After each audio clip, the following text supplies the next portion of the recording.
Hey Dave, today you decided to go with Cody Bellinger at first base. What led to that decision with having him there instead of in the outfield? I think just finding a way to get Chris Taylor in there. Certainly, you know, you give up a little bit of center field defense, and so that was kind of the genesis behind it. I want to get CT in the lineup. And then last night, of course, Giants pitching was fantastic. But what are you seeing from the offense in the postseason? I know it's only been 2 games, but from this little small snippet, what is kind of standing out to you about the offense? Yeah, I think yeah, it's just 2 games. I think last night in particular, we were just slow in reacting. As far as changing game plan and understanding what you know, Logan was trying to do to us, so that's kind of, you've got to be able to read and react. As far as tonight, we're familiar with Gosman. It's fastball, high velocity. It's a split change, and there's a breaking ball in there that we can't be surprised he might go to more tonight. So I think it's just really trying to get him up in the zone. Because when he's at the knees and down, it doesn't bode well for the offense. So, you know, he's got to make pitches, and we got to kind of be able to stay in the strike zone. Go to the gentleman in the back. Dave, you talked about one change in your lineup. Obviously, the option to go with Gavin over AJ. What made you stick with AJ today?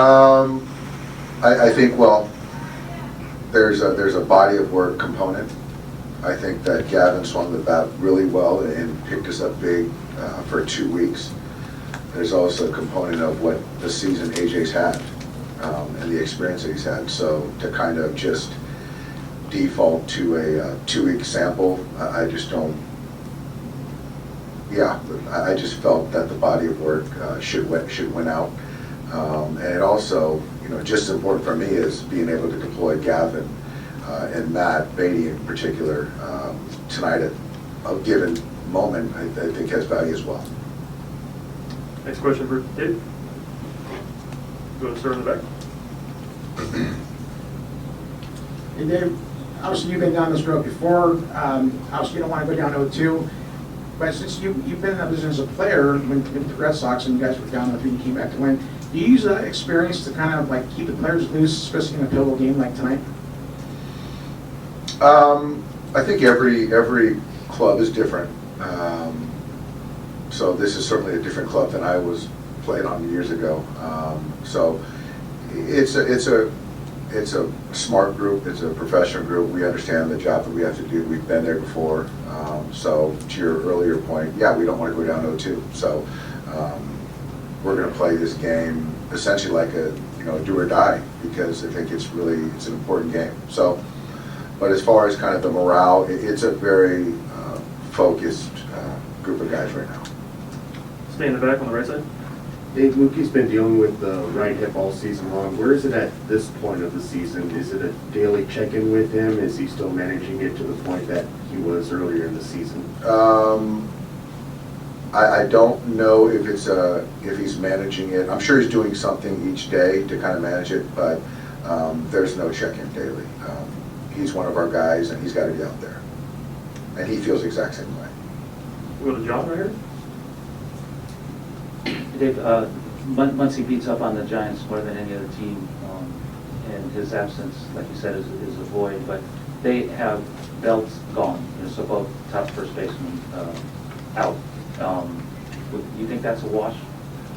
Or is it not so much because Muncy? I can't. I mean, I think. I guess if you look at it, in a vacuum, it's probably a wash. But I can't speak for those guys. But it is what it is. We don't have Max on our club, and we got to still go out there and win a series. So I don't put too much weight or thought into it, John. I don't. We have 26 guys on the roster that I believe we can win, and so that's just. It is what it is.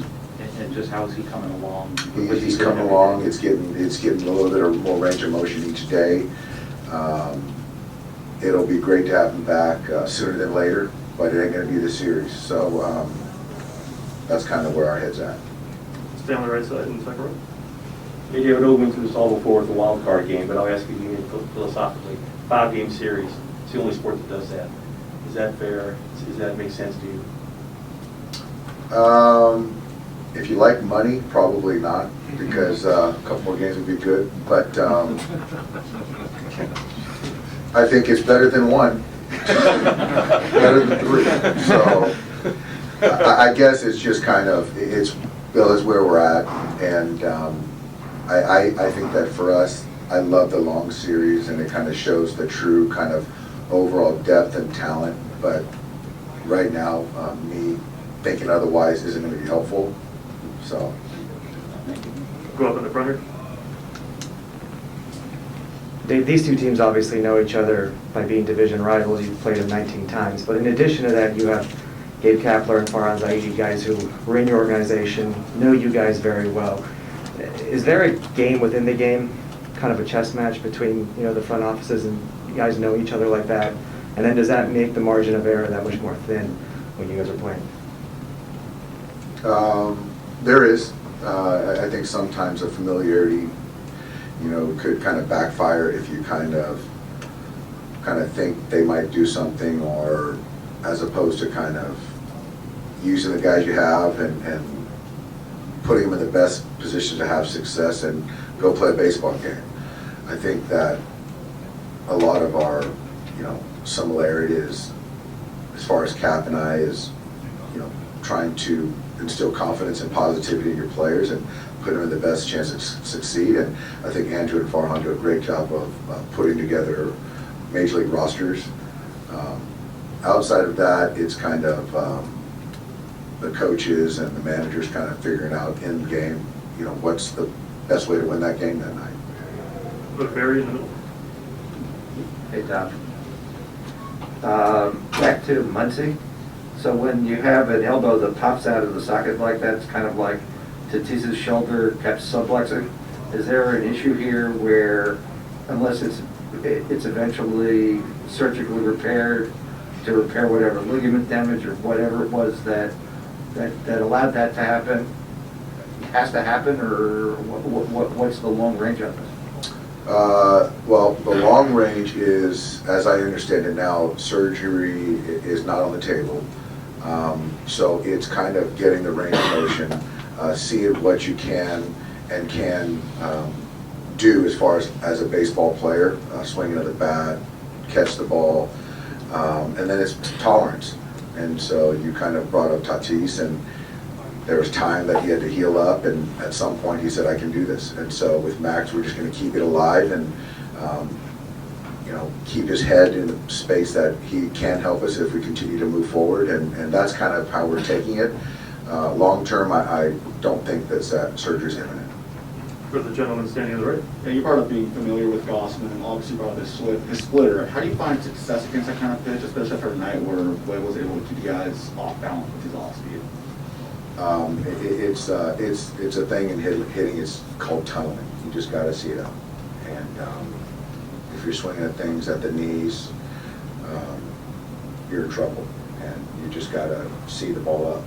And so that's kind of the great thing about guys like that can tunnel well. That's what makes them good pitchers. And conversely, as a hitter, if you can kind of get your right tunnel or lane, it gives you a better chance. Go to the back left. Hey, Dave, Cody's talked a lot about the swing changes he's been making recently. Just kind of where do you see him in that process right now? And when you're kind of evaluating some of the things he's doing at the plate now, what are you looking for? What are the keys that let you know that he's feeling good or making progress there? For me, it's not even about the swing mechanics right now. It's about an approach and